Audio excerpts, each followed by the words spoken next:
बहुत ही लंबे समय से मैं वीडियोस बना रहा हूं और मुझे इच्छा थी कि शेयर बाजार पर एक वीडियो बनाया जाए और लगातार कुछ सीरीज बनाई जाए शेयर बाजार को लेकर के। आपको पुरानी पुरानी कहानियां बाजार की सुनाई जाएं और कुछ ऐसी ऐसी इंटरेस्टिंग बातें इंडियन मार्केट से भी और यूएस मार्केट में भी जो चीज़ें चेंजेस हुए थे .com आने के बाद से। जब फिजिकल पहले जब शेयर बाजार में जब कोई भी परचेज किया जाता था तो सर्टिफिकेट के रूप में मिलता था, फिजिकल रूप में हमारे पास होता था। लोग उसको संजो के वर्षों रखा करते थे, सेल करना था, फिर जाके एक्सचेंज में जाके सेल किया जाता था। मगर धीरे धीरे .com क्रांति आने के बाद चीज़ें बदली और सब कुछ डीमेट के तहत ऑनलाइन होने लगा। खरीदना और बेचना बहुत ही आसान और बहुत तेजी से होने लगा। तो मुझे बड़ी दिनों से इच्छा थी कि इस पर कुछ वीडियोस बनाया जाए, कुछ काम किया जाए, कुछ ढूंढा जाए जो कि इंटरेस्टिंग भी हो और समझना भी आसान हो उन लोगों के लिए जो बाजार को ज़्यादा नहीं समझते, पैसा कमाना चाहते हैं और बाजार से पैसा कमाना चाहते हैं। उसी को लेकर के मैं एक बहुत ही पुरानी किताब, बहुत पुरानी तो नहीं बोलूँगा मगर एक पुरानी किताब कॉफ़ी कप इन्वेस्टमेंट नाम से एक आई थी। बड़ी अच्छी बुक थी, अगर मौका मिले तो पढ़िएगा। कॉफ़ी कप क्या होता है, हमारा अमेरिकन कॉन्सेप्ट, इंडियन कॉन्सेप्ट में इस चीज़ को समझिएगा तो हम लोग क्या करते हैं, अगर बच्चों को यदि हम सेविंग सिखाना होता तो क्या करते हैं, उनको एक गुल्लक ला के दे देते हैं और बच्चों कहते हैं कोई भी आपको पैसे दे या कहीं से आपके पास पैसे आए तो उसके अंदर आप डालिए, उससे क्या होगा, सेविंग की हैबिट डेवलप होगी। माताएं क्या करती थी पहले, और किचन में एक पार्टिकुलर एक जगह होता था जिसमें कुछ पैसे छिपा दिया करते थे अनाज के अंदर। लोग अपने जगह जगह एक जगह रखते थे, जो बैंकिंग सिस्टम नहीं होता था, नॉन बैंकिंग में अपने पास कुछ पैसा रखे रहते थे घर में, जो इमरजेंसी में जिसका यूज़ करते थे। मगर पता किसी को नहीं होता था, जिसने इन्वेस्ट किया है उसके अलावा, जिसने छिपाया है उसके अलावा, मगर जब जरूरत पड़ती तो उसको यूज़ किया जाता था। बिल्कुल उसी कॉन्सेप्ट पे कॉफ़ी कप इन्वेस्टमेंट एक बुक लिखी गई थी। बड़ी प्यारी बुक है, समय मिले तो पढ़िएगा।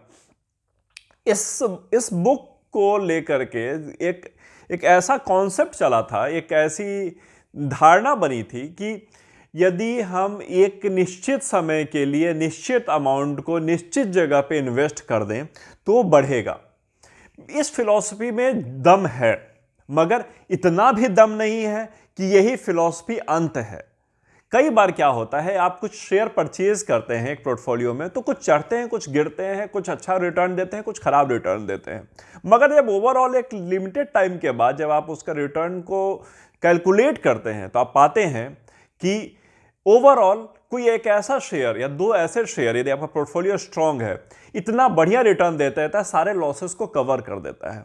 उसी कॉन्सेप्ट को लेकर के ये बुक थी, ये बुक है भी मार्केट में। एक पुरानी कहानी है, 1990 के आसपास की कहानी है। एक इन्वेस्टर हुए हैं अमेरिका के, उनका नाम था रॉबर्ट कैनबरी। रॉबर्ट कैनबरी ने एक बार अपने एडवाइस दिया करते थे कि किस में पैसा लगाएं, किस में नहीं लगाएं। भारत में एडवाइस देना अलाउड नहीं है। अगर आप सेबी के तहत रजिस्टर्ड हैं तो ही आप किसी को स्टॉक रिकमेंड कर सकते हैं कि आप परचेज कीजिए। आम बोलचाल की भाषा में तो मैं आपका दोस्त हूं, आपने मुझसे पूछा कि भाई कहां पैसे लगाएं, मैंने एक आपको बता दिया, वो अलग मामला है। मगर कोई यदि प्रोफेशनल, यदि वो सेबी में रजिस्टर्ड नहीं है तो आपको एडवाइस नहीं दे सकता।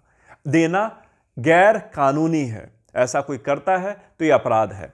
बहुत सारे न्यूज़ चैनल्स पे आपको रिकमेंडेशंस आ रही होती हैं, तो वो लोग सेबी के तहत रजिस्टर्ड हैं, वो बार बार डिक्लेरेशन देते हैं कि ये करने पर ये होगा और ऐसी ऐसी बातें बताते हैं। मैं इसलिए आपको ब्रीफ कर दिया क्योंकि आप ये ना हो आप उम्मीद करें कि मैं आपको कुछ स्टॉक रिकमेंड करने वाला हूँ। मैं कोई स्टॉक रिकमेंड नहीं कर रहा, मेरी ऑलरेडी स्ट्रॉन्ग पोर्टफोलियो है, मगर मैं ना उसके बारे में बात भी नहीं करूँगा क्योंकि सेबी अलाउ नहीं करता इन चीज़ों को बात करने के लिए पब्लिक प्लेटफॉर्म पर।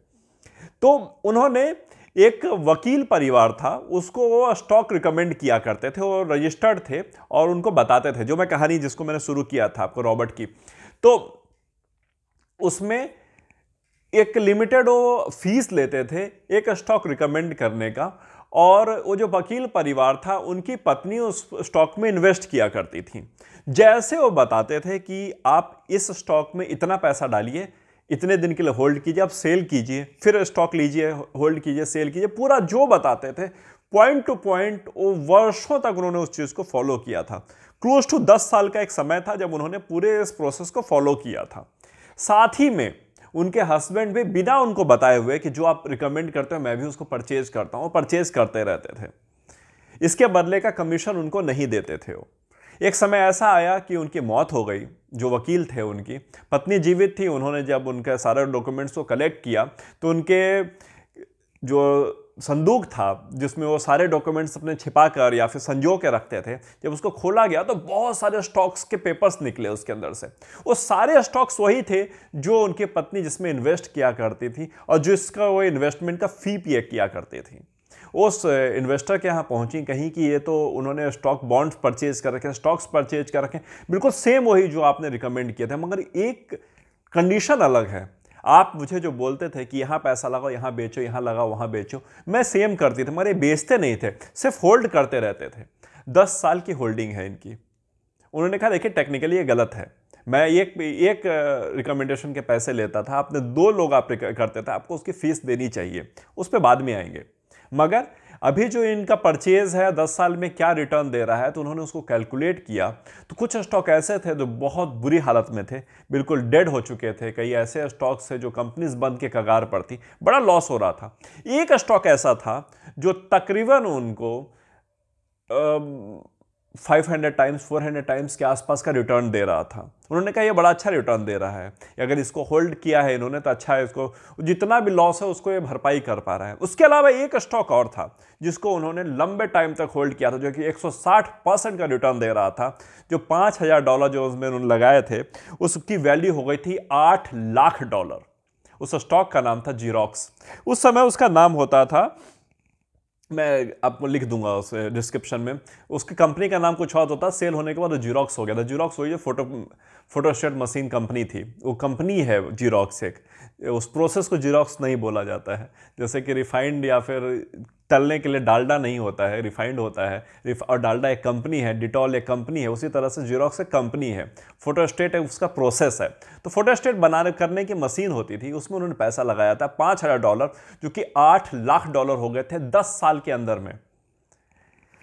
ये कहानी हमें यह सिखाती है कि लॉन्ग टर्म का होल्डिंग, लॉन्ग टर्म की इन्वेस्टमेंट यदि की जाती है और यदि हम करके रखते हैं तो यह निश्चित है कि अगर आपका पोर्टफोलियो स्ट्रांग है और डिफरेंट जगह पे आपने पैसे इन्वेस्ट कर रखे हैं तो एंड ऑफ द डे आपको प्रॉफिट होगा। एक मैं एडवाइस, एक और यूट्यूबर हैं उनके चैनल का भी मैं रेफरेंस दे दूंगा, मैं कहाँ से, उन्होंने भी एक एडवाइस दी थी, मैं भी उसी एडवाइस को बिल्कुल मैं भी मानता हूँ और मैं उनकी एडवाइस जो थी उनको भी मैं सम्मान करते हुए एक बात बताता हूं कि उन्होंने कहा कि 10,000 रुपया 10 अलग अलग पोर्टफोलियोज में लगाइए। मैं भी बिल्कुल आपको सेम बात कहता हूं, यदि आपने उनके वीडियोस नहीं सुने तो उनको भी सुनिएगा। 10,000 रुपया या 1 लाख रुपया, जितना पैसा आपके पास है, जिसको आप 10 साल तक यदि आपके पास ना भी रहे और आप उसको यदि सोच रहे हो कि मैं ये लंबे समय तक कहीं इन्वेस्ट हो जाए, तो उसको कहीं इन्वेस्ट कर दीजिए, मगर एक जगह मत डालिएगा। 10 डिफरेंट पोर्टफोलियोज में उस पैसे को लगाइएगा, डिफरेंट इंडस्ट्रीज में लगाइए, कुछ एफएमसीजी में लगा दीजिए, कुछ ऑटोमोबाइल में लगा दीजिए, कुछ फार्मा में लगा दीजिए, कुछ केमिकल्स में लगा दीजिए, कुछ प्रॉपर्टीज में, मतलब जैसे कि प्रॉपर्टी स्टॉक्स होते हैं उसमें लगा दीजिए, जिसमें आपको सही लगे उसमें लगा दीजिए। पहले थोड़ा सा प्रॉफिट लॉस उसका समझ लीजिए कि लॉस मेकिंग कंपनी है कि प्रॉफिट मेकिंग कंपनी है, इसका बुक वैल्यू कैसे आता है, थोड़ा बहुत होगा, उसके बाद रिसर्च करिए ताकि अंदाजा लग जाएगा आपको, और उसमें पैसा लगा दीजिए 10 साल के लिए। अब 10 साल बाद जितना पैसा आप लगाएंगे, कुछ स्टॉक्स हो सकता है ऊपर नीचे हो, मगर मेजर स्टॉक्स जो हैं 10 साल के बाद आपको एक हैवी रिटर्न दे रहे होंगे उस इन्वेस्टमेंट का, उस होल्डिंग्स के आपको रिस्पेक्ट दे रहे होंगे। बहुत सारे लोग, एक डेटा बोलता है कि पहले का जब टाइम था पोस्ट कोविड, अब तो कोविड और पोस्ट कोविड और प्री कोविड के टाइम चलने लगा है, पोस्ट कोविड सेविंग अकाउंट्स ज़्यादा खुला करते थे as compare to demat account. Post covid 24% का इजाफा आया है डीमेट अकाउंट खोलने का। क्यों आया है हम सबको समझ आ रहा है, लोगों की नौकरी चली गई थी, लोगों के पास एक पैसे की एक ज़रूरत थी और सोचते थे लोग मैं पैसा लगा के और पैसा बनाऊंगा। मगर आपको मैं एक और सर्वे बताता हूँ कितने लोग इसमें पैसा बना पाए। एक स्टॉक है, बहुत ही फेमस स्टॉक हुआ था, 2009 के आसपास की बात है, CGM फंड के नाम से एक स्टॉक था, यूएस मार्केट में रजिस्टर था, और उसने एक साल में जो रिटर्न दिया था वो कंटिन्यूअस रिटर्न 10 साल तक 18% का दिया था। और लोगों ने बहुत ही आगे बढ़ के इसमें पैसा लगाया था। जब फाइनली और ये इकलौता ऐसा फंड था जो 18% का रिटर्न कंटिन्यूअस दे पा रहा था। बाकी दूसरे फंड जो थे 15% का एवरेज रिटर्न दे रहे थे, कंटिन्यूअस रिटर्न नहीं था। तो समझ रहे हैं 18% का कंटिन्यूअस रिटर्न मतलब कितना पैसा हो गया। यदि आपने 1 लाख रुपए डाला है तो मैं उस पर नहीं जाता है कि कितना हो जाएगा। समझने की बात यह है, जब इसका पोर्टफोलियो मैनेजमेंट किया गया, जब पाया गया कि क्या हुआ, जिन लोगों ने इसमें पैसा लगाया कितना पैसा बना है, एवरेज कितना प्रॉफिट हुआ, कितना लॉस हुआ, तो पाया गया कि 11% का लॉस रिजर्व किया मेजर जिन्होंने इन्वेस्ट किया था। तो फिर एक सर्वे किया गया कि ऐसा क्या हुआ जो इस फंड ने, तो सीजीएम फंड ने तो 18% का कंटिन्यूअस रिटर्न दिया है, तो ऐसा कैसे हुआ कि जिन लोगों ने इसमें पैसा लगाया तो उनको 11% का लॉस हो गया। तो पाया गया कि वो लोग इमोशनल और मार्केट सिनेरियो को देख करके ऊपर नीचे होकर के उन्होंने पैसा अंदर बाहर किया था इसमें। जब मार्केट अप पर था तो उस टाइम पे पैसा डाला था, जब मार्केट डिप पर था उस समय सेल किया था, इस वजह से लॉस बुक किया था। एक मार्केट का सिंपल सा फॉर्मूला है, एक बड़ी आम बोलचाल की भाषा में आम आदमी बोल देता है, जब नीचे जाए तो खरीद लो, जो ऊपर जाए तो बेच दो या होल्ड रखो, आपकी मर्जी है, मैं बेच दो, एक बोला जाता है। मगर मैक्सिमम लोग क्या करते हैं, जब ऊपर जाता है तो बाई करते हैं, नीचे आता है तो बेच देते हैं। अभी की बात कर लेता हूं, मैं वीडियो शूट कर रहा हूं, पिछले 3 महीनों में निफ्टी ने 1700 अंक के आसपास कहीं गोल गोल घूमता रहा है। 1800 कुछ गया है, फिर 1700 पे आ गया, फिर 1800 कुछ गया, फिर 1700, 2000 2500 पॉइंट का ऊपर नीचे बार बार हुआ है इसमें। मगर 1700 के पॉइंट को बिल्कुल फेवरेट पॉइंट पर बैठा पड़ा है 3 महीने से लगातार। तो आपको क्या लगता है, इस बीच में लोगों ने पैसे नहीं बनाए होंगे?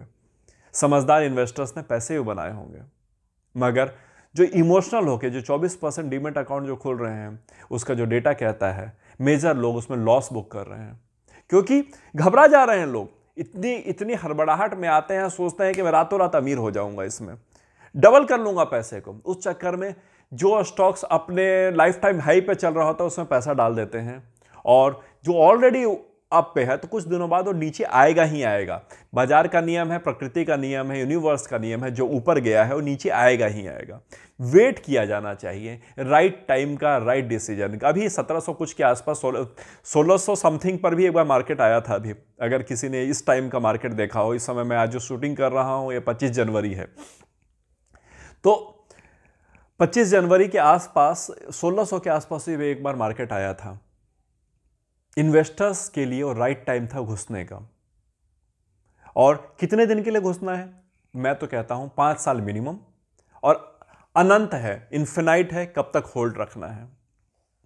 अगर आप इस टाइम पर आपने कुछ अच्छे स्टॉक्स में पैसे लगा दिए होते, जो निफ्टी में रजिस्टर हैं, जो सेंसेक्स के स्टॉक्स हैं, जो कि टॉप 50 स्टॉक्स हैं, टॉप 100 स्टॉक्स हैं, उसमें अगर पैसे आपने लगा दिए होते तो मैं आपको गारंटी से कहता हूं अगले 5 सालों में वो स्टॉक्स आपको एक स्टैंडर्ड और एक प्रॉफिटेबल रिटर्न दे देता। मगर आपको डरना नहीं है कि अब डाउन आया है, सारे बोल रहे हैं सेल करो, प्रॉफिट बुक करो, और आपने भी घबराहट में आकर के प्रॉफिट बुक करके अब बाहर निकला है। होल्ड कीजिए ना, आप इन्वेस्टर हैं, इन्वेस्टर के माइंडसेट से होल्ड कीजिए। अगर आप प्रॉपर्टी में कहीं प्रॉपर्टी आप खरीदते हैं, मान लीजिए आपने 50 लाख की कोई प्रॉपर्टी खरीदी है, तो क्या जरूरी है कि जिस दिन आपने प्रॉपर्टी खरीदी है उसके 2 महीने बाद उसका रेट चढ़ जाएगा? कई बार होता है ना, प्रॉपर्टी हम ले लेते हैं, उसका रेट गिर आता है, 50 लाख की प्रॉपर्टी 40 लाख में हो गई, क्या करेंगे? बेच देंगे क्या? नहीं ना, ये सोचते हैं ना कि यार एक दिन तो चढ़ेगा ही ना, 20 साल बाद चढ़ेगा, 30 साल बाद चढ़ेगा ना जरूर, प्रॉपर्टी है, डाउन तो नहीं जाएगा। स्टॉक भी बिल्कुल उसी तरह के हैं, अच्छे स्टॉक्स हैं, अच्छे लोकेशन पर प्रॉपर्टी है, दोनों का रेट चढ़ेगा। वेट करना पड़ता है, होल्ड करना पड़ता है। ऐसे ऐसे सर्वेज हैं, ऐसे ऐसे पॉइंट्स हैं बाजार को देख करके। आप सुनेंगे, आप देखेंगे, मैं लगातार वीडियोस बनाऊंगा। मैंने अब तो डिसाइड कर लिया है कि हर एक अल्टरनेट वीक में आपको स्टॉक से रिलेटेड, मार्केट से रिलेटेड, शेयर बाजार से रिलेटेड कहानियां सुनाऊंगा, और आपको रिकमेंड करूंगा कि आप इन किताबों को पढ़िए, इन लोगों को सुनिए। मैंने जैसे बोला, आज मैं एक यूट्यूब चैनल आपको नीचे रिकमेंड करूंगा, उनको देखिएगा, अच्छे वीडियोस हैं उनके, बहुत अच्छा स्टॉक स्पेसिफिक बातें करते हैं, कुछ अच्छे न्यूज़ चैनल्स हैं, उनको सुनिएगा। बाजार कमाने के लिए बना है, आपका जन्म कमाने के लिए हुआ है। कितना कमाना चाहते हैं, बाजार से कितना निकालना चाहते हैं, बिल्कुल वही स्थिति है। ये कहानी सुनाता हूँ लास्ट में। कहानी नहीं सुनाया ना मैंने आपको आज। एक बार एक व्यक्ति एक लोटा लेके चला, कुएं के पास गया, कुएं से बोला खूब सारा उसमें पानी भर दो। बोला भाई मेरे पास पानी की लिमिटेशंस हैं, मैं थोड़ा ही पानी भर सकता हूँ, मतलब जितनी मेरी लिमिटेशन है मैं उतना ही पानी भर सकता हूँ। उसने उसको धिक्कारते हुए तालाब के पास गया, उसने तालाब को कहा इसमें खूब सारा पानी भर दो। बोला भाई मेरे से ज़्यादा पानी तो नदी के पास है, वहाँ चले जाओ। नदी के पास गया, उसने बोला इसमें खूब सारा पानी भर दो। उसने बोला मुझसे ज़्यादा पानी तो समुद्र के पास है। वो समुद्र के पास गया, उसने कहा समुद्र मैं तुम्हारे पास आया हूँ, बहुत दूर से आया हूँ, इसमें खूब सारा पानी भर दो। समुद्र ने हंसते हुए उससे कहा कि भाई पहले अपने लोटे की साइज तो बड़ा करो, जितना बड़ा लाए हो उतना ही तो भर पाऊंगा, इसमें खूब सारा कैसे, तुम कुएं से ही भर लेते, इतना सा तो लोटा लाए हो, इसमें खूब के गुंजाइश कहाँ है। पहले अपने अंदर गुंजाइश बनाइए कि खूब आ सके, तैयार कीजिए अपने आप को मेंटली भी फिजिकली भी कि खूब ले सके। खूब लेना बोलना बहुत आसान है, लेने वाला बनना थोड़ा मुश्किल है। वक्त है, अभी भी लेट नहीं हुआ है, बाजार अभी भी स्थिर है। ऐसा नहीं है कि बाजार में इस समय नहीं घुसा जा सकता, मगर राइट टाइम का वेट कीजिए। साल में एक बार या 2 साल में कम से कम 3 बार ऐसा मौके जरूर आते हैं बाजार में जब बाजार बहुत भयंकर गिरता है। क्यों गिरता है इस चक्कर में मत पड़िए, मगर पुराना ट्रेंड मैंने देखा है, बाजार गिरता है, लोग कहते हैं 1-1 साल वेट करेंगे। भाई इन्वेस्टमेंट करने उतरे हैं, कमाने के लिए उतरे हैं, 1 साल भी इंतजार नहीं कर सकते राइट टाइम का। नजर रखिए, जिस दिन डिप पाए उस दिन बाई कीजिए, जिस दिन आ पाए उस दिन सेल करना तो सेल की, नहीं तो होल्ड कीजिए। आपका पैसा बहुत कीमती है, सही जगह लगाइए। एक गुजरात का एक परिवार था, पटेल परिवार, 7 लोगों का ग्रुप था। टेलीग्राम पर उन्होंने एक ग्रुप बना रखा था, 18,000 20,000 के आसपास उनके फॉलोअर्स थे उस ग्रुप में। और क्या करते थे कि स्टॉक का रिकमेंड करते थे और पूरा परिवार मिल करके उस पर्टिकुलर स्टॉक को, पेनी स्टॉक्स होते थे वो, उनको ऊपर नीचे मूव कर देते थे। जैसे मान लीजिए 200 करोड़ 250 करोड़ रुपए आपने किसी एक पेनी स्टॉक में लगा दिया तो उसमें मूवमेंट आ जाती है।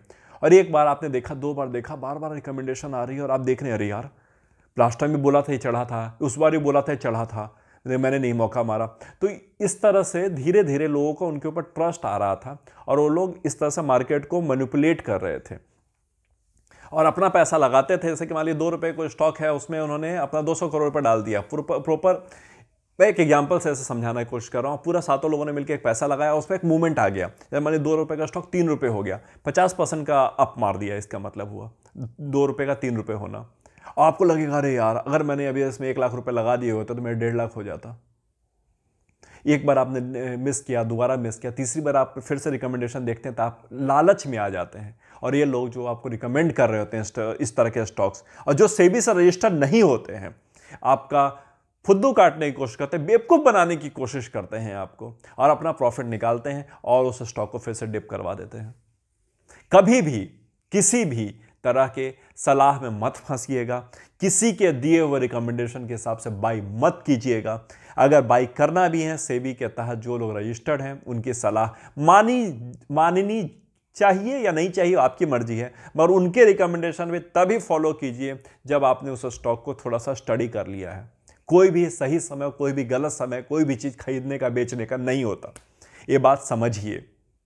हर चीज़ हर समय सही है और हर स्टॉक अच्छा है, मगर आपका कैलकुलेशन क्या बोलता है, आपका पॉकेट कितना अलाउ करता है, ये जरूर ध्यान रखिएगा। चलिए मिलता हूं नए वीडियो में। स्टॉक से रिलेटेड वीडियो लगातार मैं देता रहूंगा आपको।